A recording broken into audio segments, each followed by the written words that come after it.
Nabonzambe, Lola et Zofuta bien-aimés dans les Seigneurs. Un grand merci à vous tous qui êtes connectés en ce moment, en train de nous suivre de partout sur votre meilleur. Suite la voix céleste Nzela Lola, Eskabonzambe et Kitarana Loye, mon amour, Penamisa, bien-aimés dans les Seigneurs. En tout cas, le lot, toujours la quatrième émission, n'observe rien que la vérité, qui vous est toujours présenté par votre humble serviteur Advimbea, Mossali Yatata, bien-aimés dans les Seigneurs. En tout cas, le lot, Tony Sami vraiment Namawa, il y a quoi annoncer, Binon Liwa, il y a Papa Nabiso Bandurba, Bengi vraiment Ning, qui n'ont Papa Olanya Kofi, Papa Olanya Zao, qui a dit Mobali à Maman Olang, bien-aimé dans les Seigneurs, des Bandurba, Bengi, mais toujours Benga Juge Kabeya, rédacteur en chef, il y a journal deuxième et Boulou, qui est bien-aimé dans les Seigneurs, toujours Miro Bengaye, pour notre mais qu'un peu qu'on soit vraiment précision, est-ce que Papa Olanya Kofi, est-ce que Mobali, il y a Maman Olang à Kofi, bien-aimé dans les Seigneurs, toujours confirmation tout à l'heure là, na Jijika Kabea Oekeboyebi, de partout bien-aimé et dans les Seigneurs, toujours Miro Bengaye, Oyazola Nabiso, merci na bande oignons tout ba Bengaye Biso, merci na ba oignons tout, voilà toujours na poste à les vraies informations et pas Nabiso, bien-aimé dans les Seigneurs, toujours Jijika à côté en ligne, shalom Jijika. Shalom. Ok, Jijika Tobengio, Ozali en direct, il y a une émission sur la voix céleste, Nzela Lola, Ozola na de partout. Tony tous information, précision, qu'on a sango, qui y a Mawa, il y a Liwa, disparition, il y a Papa Olang. Ezandeni Jijika. Et d'abord, rumeur, toi, ils ont vraiment que Papa Tikibiso. Bon, c'est un petit peu confirmé, par Moutoumoko Azali, au Choukuna. À Kokumenga, il y a ce matin que à Kofi, sans couper sur la précision Misusu, il y a Kofi, il y a Tony, mais à Kofi, il y a Nini.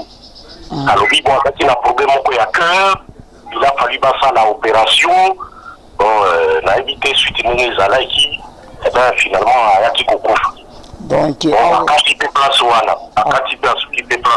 c'est confirmé que Papa Olanya Kofi a tiré mon frère, je suis sûr, la deuxième information là, est exactement sûr qu'il a Kofi. Oyo azali mobala mamo Olanya ba ko diriger l'église pour nous rappeler na bando bazo landa o Jijika Papa Olanya azalaki nani s'il vous plaît. Bon, Papa Olangi, c'est bon, Eva Moulaye, coupé sa biographie, c'était un serviteur de Dieu. Vision, il y a écrit, et où t'as maman, Elisabeth Woshu, Monto, à Zouaki Vision, il y a pour ça la six avant Liboso. On a la Papa Joseph, la salle a déjà émission, Yébani, Batbaïbi, mais il y a ça qui n'a origine. Il y a vision, il y a église, si femmes-ci, n'est bandati. Voilà comment. Donc, idéologie, n'a pas si il faut qu'on utilise tellement, et ça c'est le combat spirituel. La police, les alliés à mourir, nous avons sauté, n'est pas commis le lobby. Nous n'avons pas lutté la porte pour la bien-être, nous n'avons pas lutté contre la chair et le sang dans le biscuit correct. Mais nous avons à lutter contre les esprits, contre les dominations qui sont là, le lieu céleste. Maman Olang a vision à Zouati, a fait sûr et le roi. C'est vrai que Papa Olang à l'époque était un grand ingénieur. À Zouati, on a et Maman Olang a convaincre Maman Jose Elisabeth. Osso a dit qu'on convaincre Mouba qu'effectivement, ils ont vision qui partent en Zambie et qui veulent pas travailler. Et Papa Joseph Olang avait accepté vision et Sangana qui peut travailler ensemble.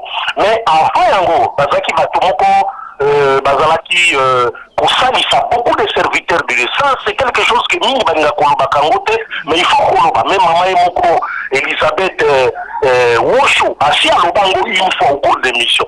Tango Bango Babandaka, Baouta Kipoto Bayaka, Bazalaka Kosalisa, serviteur de Dieu, Pélé Oyoyebi, le Congo, n'a pas voyagé la Bango na Inde, n'a pas voyagé la Bango missionnaire, couple Olang et Salisaka Bango, pour effectuer effectivement un déplacement dans Bango Ndenge Sengeli pour la Mostala Nzambe. Bon, voilà que Papa Joseph a accueilli, paix à son nom. Merci, Jijika. il y a beaucoup de choses à dire, hein, de Konangal. Il y a beaucoup de choses à dire. Tout ce temps, Juge Kakabé. Nous aurons le temps vraiment de détailler après mon obsèque, début à Misala en Zambé, dit le ce qu'on dit place Bazali dans 17 remues, dans l'église Nenge est commis, évidemment, quand parmi Baouba, il y a évangile là, on a RDC, Bazak Okita, donc sûrement Makambo Ekozale Belé, ou Ekozale juste après. Mais tout le monde on aura des choses à Yakolobana, sur la Malamara. Merci beaucoup, Gigi Kakabé. Là, c'était Gigi Kakabé, rédacteur en chef Yakilactus, magazine bien aimé, ok, boyebi très bien, Boulou Yeke. Donc, deuxième œil, Yende Mokonzina, on a rédacteur en chef, Gigi Kakabé, a confirmé, Biso Liwa, ya Papa Olangi, Oyo, Azalaki Mobali, ya Mamo Olangi, Boyo qui est très bien, bien aimé dans les Seigneurs. Comme la Bible nous demande que nous devons glorifier l'Éternel dans toutes les circonstances. L'Éternel a donné et Dieu a repris. Que son nom soit loué, bien aimé dans les Seigneurs, et personne n'est le maître de son souffle de vie pour pouvoir les retenir au jour du malheur. Etikalio bien aimé, pose-toi maintenant la question: que diras-tu à ton Seigneur si tu mourrais aujourd'hui? C'est la seule question très pertinente que le Seigneur se pose à chaque jour, bien aimé. En tout cas, vous allez toujours connecté dans le meilleur site, La Voix Céleste de partout, Biscanyon Stoubolandarabiso, pour les vraies informations. Ils ont confirmé il y a Papa Olanya Tikibiso qui est sur place, bien aimé, pour que yeba nyon surtout oyo ekoleka pendant moment ya ba obsèque il y a matanga na ye bien aimé pe beaucoup de programme bonzambe na bonzambe lola ezofuta elongo na filomo kwa ya motema ya bivense et de homo depuis Londres na ma Gisèle Lukelo motema papa Emmanuel na Boston na Bosente le pasteur Fezamis à la bouche autorisé de l'Éternel Maziric na ndekona biso Jessica Mfutu oyazali de Kerna biso azoya pe je crois que tokutana na ba obsèque azoya déjà semaine prochaine pour organiser une grande conférence oye bengami femme de valeur et le on a Jessica Mfutu en provenance de la suite et mami mbunga motema papa Blaise mbunga nanga mwa Suisse nzama lola amona bino bonzambe na bonzambe lola ezofuta simana to ko bakenza maboye to koye et de ce soir bye bye.